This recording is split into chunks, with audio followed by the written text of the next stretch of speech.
or beginning of an org chart.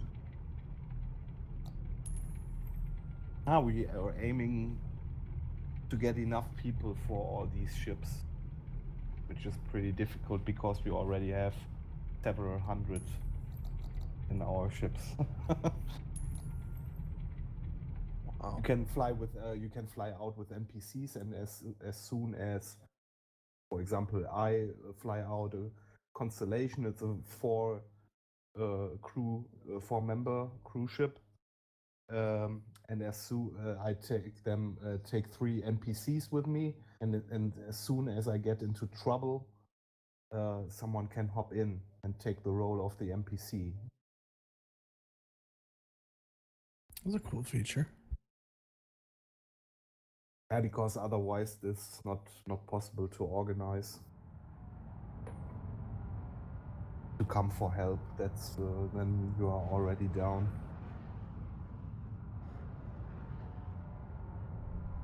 But so you don't have to fly all the ships all the time with a full stacked up crew with humans. It also works with NPCs, but not as effective.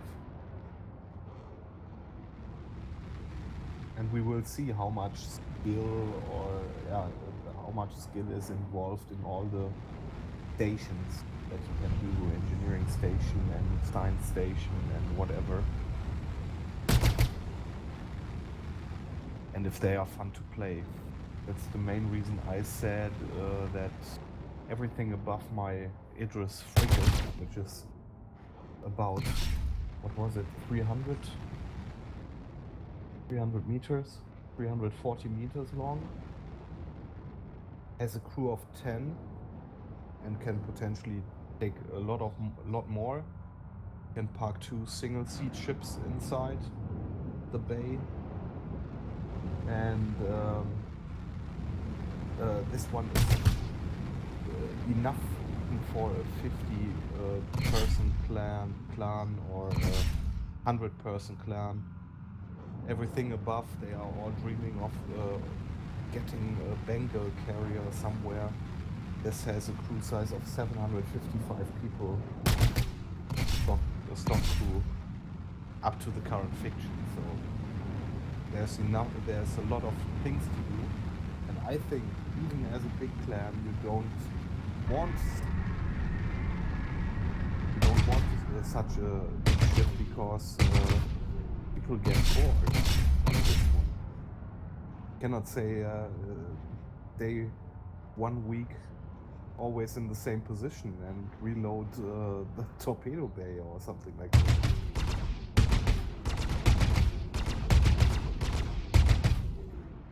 I think this is really just for the very big clans. Starboard impact with warning. different time Thrusters. zones, because System is all offline. these ships are persistent.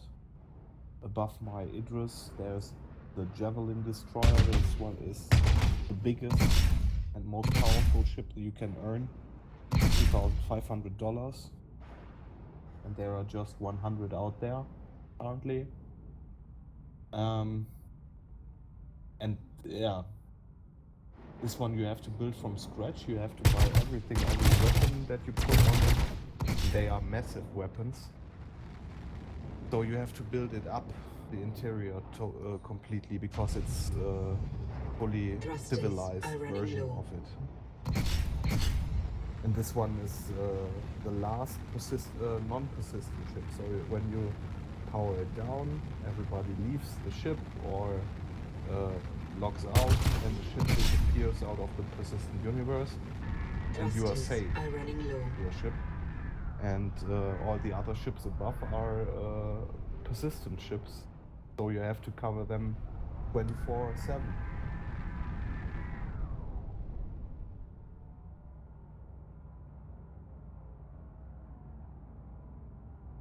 Thrusters are running low. So, once Star Citizen is finished or has its whole thing going, will it resemble the scale or the gameplay style of that EVE Online thing, or will it be very different? Oh, very different, because EVE Online is nothing more than some some blocks of that is called ships are floating there, and you are pushing some buttons and say aim to that ship, shoot that gun on that ship, and so on. And yeah, that's okay. And that's yeah, EVE Online can do massive battles because these are it doesn't matter how the gun of a really big ship or a turret of a big ship, how this one where this one is facing. So they do not have to update so much on the server side, so they can put a lot more people on the server and slow the server additionally down. They have, I think, when they do such massive battles, they have a latency of 3 seconds. So if you push the button 3 seconds later, it gets pushed out to the others.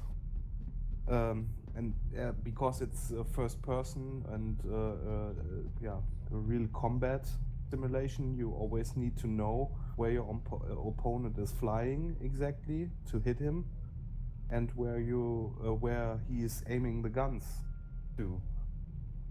And so this is much more fidelity, and then the battles get a lot smaller because there's no server and no internet that can provide such a big data stream to get a really massive battle. So the battles, they are aiming for 100 people. Hopefully they get this 50 versus 50, something like this. Perhaps when that tech goes on, they are dreaming of 100 versus 100. So you can see in a first-person perspective, this one is also an epic battle because 200 ships floating around in space and you fight in between them. One is cool, but it's not the scale of Naive.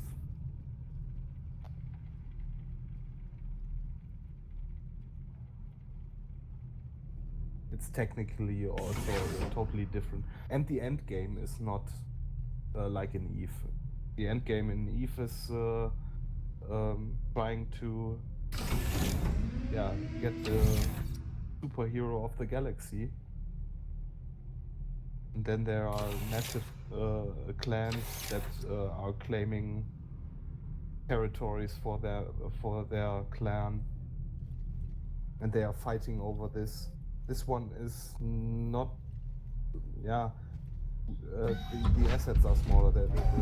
You fight over a space station where a factory is placed, or a mining station, or an economy node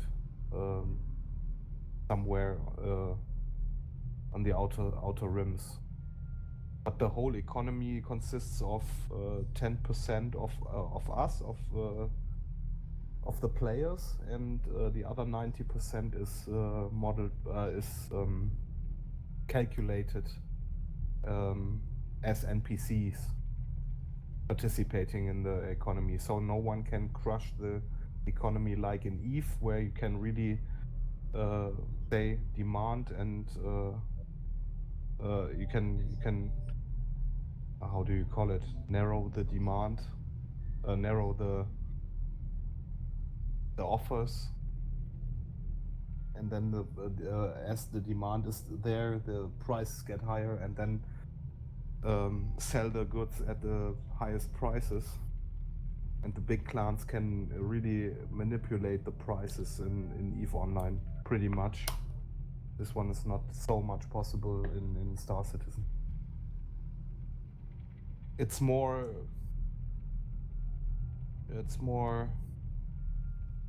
an MMORPG, I would say, and they start out with 100 to 150 star systems, which is big enough because they add a lot of points of interests and things to do. I quite like this approach because I played here Elite Dangerous. Elite Dangerous has 4 billion star systems, and this one is crazy.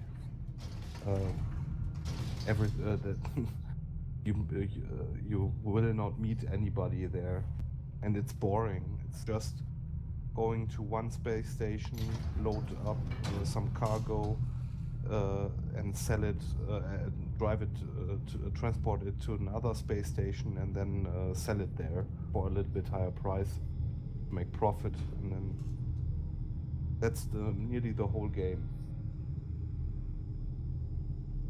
And I hope Star Citizen will have much more variations of missions to do there.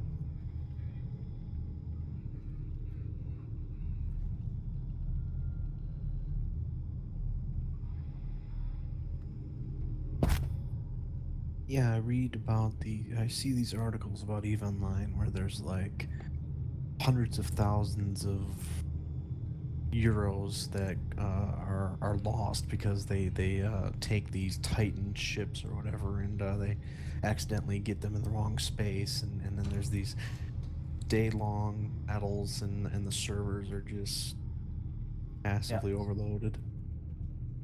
Yeah, I mean that's also just a number. So they say if you grind up for that as a normal person playing EVE Online, it would cost you so much gaming time that it's probably worth it, about $8,000 per Titan ship, for example. This Titan super carrier or whatever. But the big clans have so much economic power that they can pull off such things with ease. So I know one guy playing EVE Online, and he joined one of the 2 massive clans, and he got a Titan super carrier as present.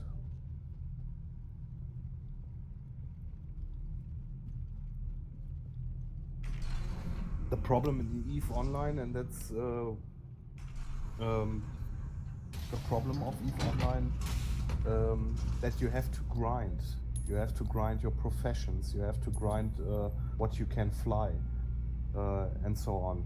And many people do it. They set up the game and they say, grind this, grind that. Go always from A to B. When I'm offline, you always go from A to B, and then grind up your character or your account to get the professions and the permissions to fly such ships. You cannot join EVE Online and can fly a super carrier, even if someone gives you this as a present. You cannot fly it because you haven't developed your character. Mm-hmm. And that takes you currently to get close to those guys who are playing it for years. It also takes you years. One guy said it was probably to get a good account, you have to